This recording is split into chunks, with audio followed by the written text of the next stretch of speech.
Bismillahirrahmanirrahim. Guys, welcome to my channel. I hope you all are doing great and having fun in your life. Guys, today we'll learn about MS Excel sheets, workbook and sheets. Let's open MS Excel sheet. MS Excel sheet हम दो तरीके से open कर सकते हैं. First desktop पे click करें, new पे जाएं और यहाँ पे सिलेक्ट करें माइक्रोसॉफ्ट ऑफिस एक्सेल वर्कशीट. ये तरीका है. दूसरा ये है कि आप स्टार्ट से जा सकते हैं. स्टार्ट में जाएं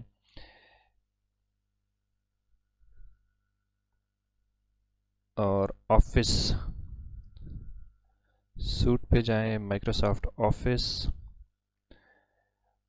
और एक्सेल शीट. यहाँ से आप इसे ओपन कर सकते हैं. जो चीज़ें आपको रिक्वायर्ड हैं वो ऑब्वियसली आपको MS ऑफिस इंस्टॉल होना चाहिए. MS ऑफिस डाउनलोड करने के लिए मतलब आप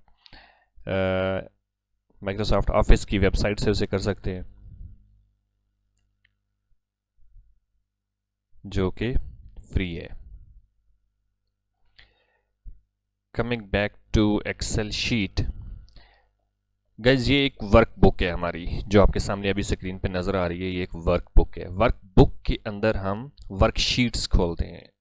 ये तीन आपको नीचे नज़र आ रही होंगी. ये शीट वर्कशीट कहलाती है. और ये इस टाइम तो तीन नज़र आ रही हैं, लेकिन ये आप मैक्सिमम 225 या 225 से ऊपर भी बना सकते हैं. डिपेंड्स के आपके कंप्यूटर के PC के रिसोर्सेज कितने हैं. 225 तक वैसे माइक्रोसॉफ्ट ऑफिस अलाउड करती है, बट इस पे कोई एज सच लिमिट नहीं है. आप 225 से ऊपर भी बना सकते हैं. इस पे हम आज एक वर्कशीट बनाएंगे. थोड़ा सा हम इसे जूम कर लेते हैं ताकि हमारा जो भी काम हो वो नज़र आए. गाइज, ये एक सेल है. इसका मतलब एक कॉलम और 1 इसकी रो. ये एक सेल बनेगा. इसका नाम होगा A1. इसको आप वर्कशीट पे कहीं भी रेफरेंस के तौर पे रेफ़र कर सकते हैं, मतलब यूज़ कर सकते हैं. मिसाल के तौर पे हम A1 में कोई वैल्यू डालते हैं, लेट्स सपोज 2, और ये B1 बनेगा. B1 में हम वैल्यू डालते हैं 4. अब हम रेफ़र कर सकते हैं इस सेल को A1 के नाम से और इस सेल को B1 के नाम से. मिसाल के तौर पे हम इसे ऐड करते हैं इक्वल टू A1. वो A1 सेलेक्ट हो गया प्लस B1. B1 सेलेक्ट हो गया. The answer is 6. इस तरीके से हम सेल को उसके नाम से रेफर कर सकते हैं, उसकी वैल्यूज यूज कर सकते हैं किसी भी और जगह पे जाके.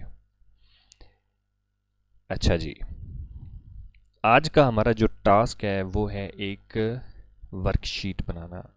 मतलब हम लेट्स सपोज के किसी क्लासरूम, किसी क्लास का बना रहे हैं, तो उसके लिए हम पहले हेडिंग देते हैं. इन सेल्स को हम मर्ज, सेल को सिलेक्ट करें और इन्हें हम मर्ज कर सकते हैं. मर्ज सेल, इसे हम कोई स्कूल का नाम दे देते हैं.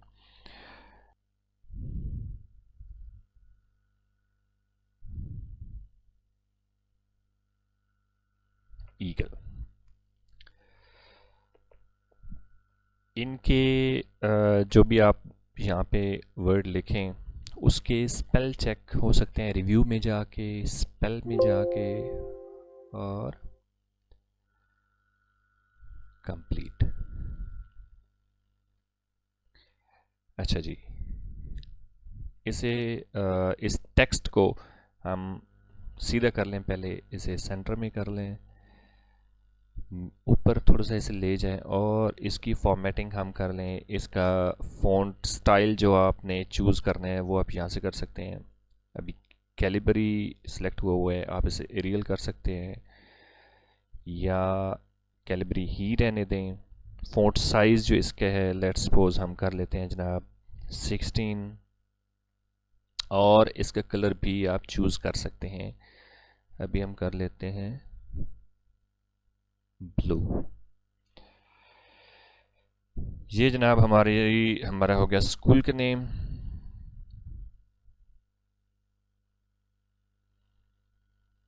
फर्दर हम इन सेल्स को मर्ज कर लेते हैं और यहाँ पे लिख लेते हैं क्लास।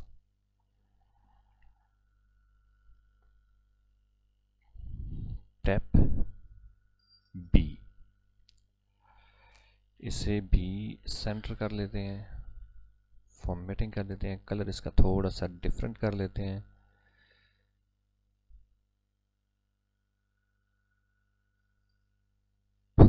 ये ठीक है।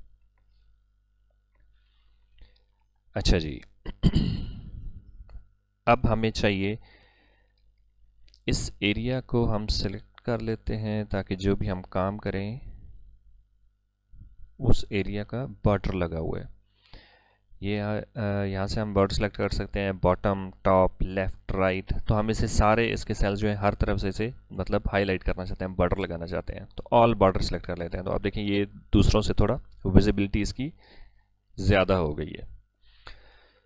सो यहाँ पे जनाब हम पहले कॉलम का नेम रखते हैं सीरियल नंबर, फिर जनाब होगा रोल नंबर।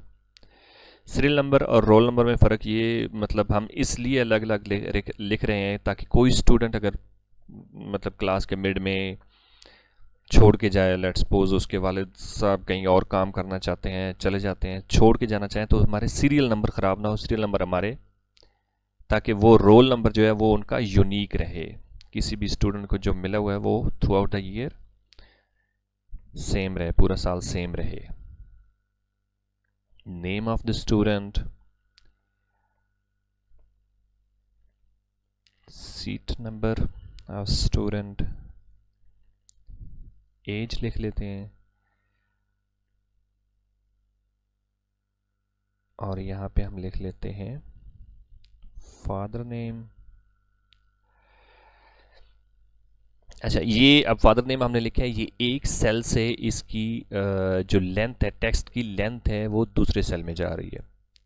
ठीक है, तो इसे हम थोड़ा सा एक्सपेंड कर लेते हैं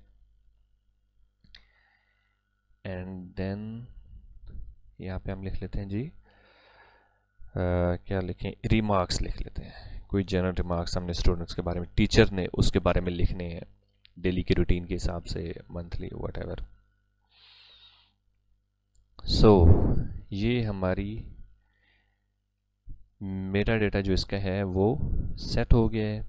इसे अगर आप इसकी टेक्स्ट की फॉर्मेटिंग करना चाहें कर सकते हैं,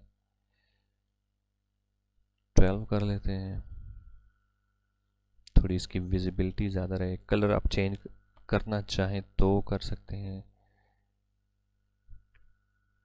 ये may be colour red colour कोई मतलब रिकॉर्ड मेंटेन करने के लिए अच्छा ना हो, लेकिन मैं इसलिए सिलेक्ट कर रहा हूँ ताकि इसकी विजिबिलिटी ज़्यादा हो, आपको अंडरस्टैंडिंग उसकी अच्छी हो सके।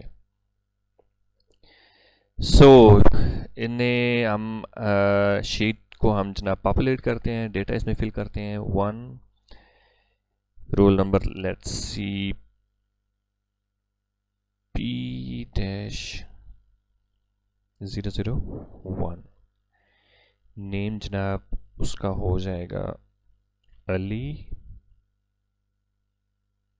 सीट नंबर उसकी 01, एज उसकी हो जाएगी जी 5 ईयर, फादर नेम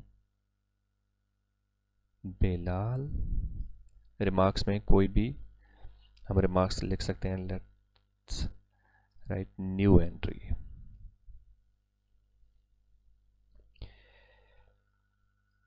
ओके जी, दूसरे की लिख लेते हैं हम जनाब 2P002, नाम जनाब हम लिख लेते हैं उस्मान, सीट नंबर इसकी 2 हो जाएगी, एज इसकी 5, फादर नेम इसका जनाब अकरम और इसमें हम लिख लेते हैं, चलें इसे भी हम कर लेते हैं new entry, right. 3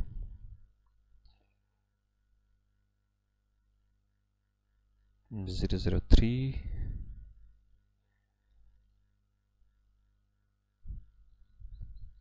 Kamran, seat number इसका हो जाएगा 3, एज इसकी भी 5 ईयर,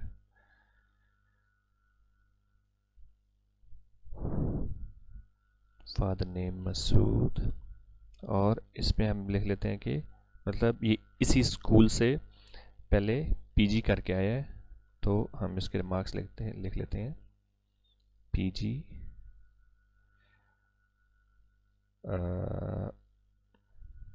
पास्ट। अच्छा, सीरियल नंबर का ये है कि आप मतलब ये हमारा सीरियल नंबर है, इसे सिलेक्ट करके नीचे अगर इसे ड्रैग करें तो जितने आपको सीरियल नंबर चाहिए वो आपको ये दे देगा। मतलब 6 तक आपको चाहिए, मतलब पहले आप एंट्रीज बना लें, उसके बाद जितने सीरियल नंबर हैं इसे ड्रैग डाउन करें तो वो ऑटो पे कर लेगा, उसे पिक कर लेगा। सो नेक्स्ट इसे पॉपुलेट करते हैं जनाब अली। 304 रबिया, सीट नंबर इसका 4 है जी, एज इसकी भी 5 ईयर,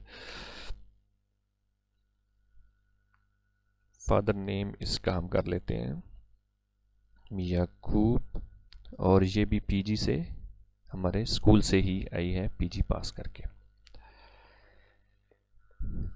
अच्छा जी, एक और स्टूडेंट ऐड करते हैं जी।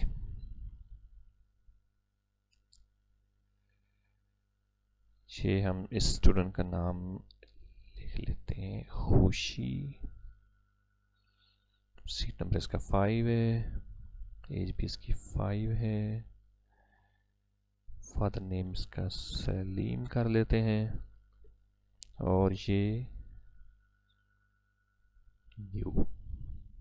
न्यू एडमिशन है। ठीक है जी। अच्छा, ये हमारी एक बेसिक वर्कशीट बन रही है जो हम डेटा मेंटेन कर रहे हैं। ये हमारी एक बेसिक वर्कशीट बन गई है। इसकी फॉर्मेटिंग आप मतलब जितनी इसमें खूबसूरती लाना चाहें, कलर चेंज करें, बॉर्डर लगाएं, वो आपने आपकी डिपेंड करते हैं आपकी क्रिएटिविटी पे, आपकी रिक्वायरमेंट पे कि आपकी क्या रिक्वायरमेंट है, आप इसे कितना खूबसूरत बनाना चाहते हैं। इन सेल्स को हम इनकी मतलब अलाइन इन्हें कर सकते हैं लेफ्ट, मिडल, सेंटर और राइट। अभी हम इसे मिडल कर लेते हैं। फर्दर जनाब आप इन पे ऐड कर सकते हैं फ़िल्टर्स। फ़िल्टर ऐड करने का, यहाँ से हम फ़िल्टर अप्लाई करें तो फ़िल्टर इन पे अप्लाई मतलब ऐड हो जाएंगे। सिलेक्ट करके करेंगे,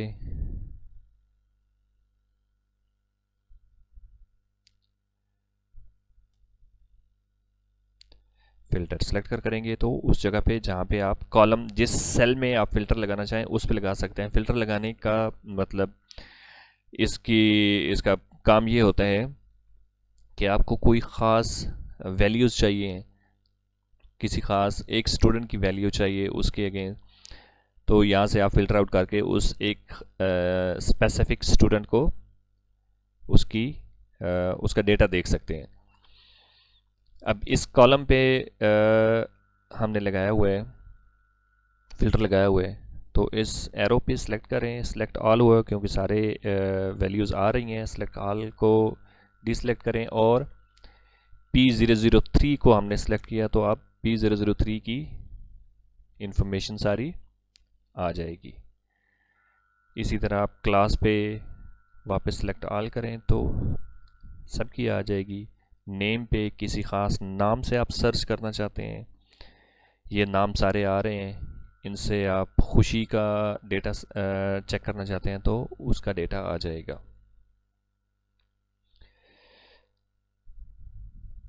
select all and press OK. So this is how we make a worksheet जिसमें हम डेटा मेंटेन करते हैं। जो MS Excel है वो ऑब्वियसली यूज़ होते हैं वर्कशीट्स के लिए। इस पे फार्मूलाज आप बहुत ज़्यादा अप्लाई कर सकते हैं, if, add, subtract, multiplication, divide. फिर इस पे फर्दर इफ़ स्टेटमेंट्स यूज़ होती हैं कि आप किसी ख़ास मतलब कंडीशंस अप्लाई करना चाहते हैं तो इफ़ स्टेटमेंट्स यूज़ होती हैं। फार्मूलाज की वीडियोस आपको उनका लिंक जो है वो नीचे डिस्क्रिप्शन में दिया गया है, आप वहाँ पे क्लिक करें, फार्मूलाज आप चेक करें MS Excel पे कि कैसे फार्मूलाज हम लिखते हैं, कैसे ऐड करते हैं, सब्ट्रैक्ट करते हैं, इफ़ स्टेटमेंट कैसे यूज़ करते हैं। तो प्लीज़ चेक द डिस्क्रिप्शन। तो लिंक्स दिए हुए उन पे क्लिक करें और फार्मूलाज चेक करें। Guys thank you so very much. I hope कि आप मेरा चैनल सब्सक्राइब कर चुके होंगे और please remember to press the bell icon so that my latest videos may reach up to you. Thank you so very much.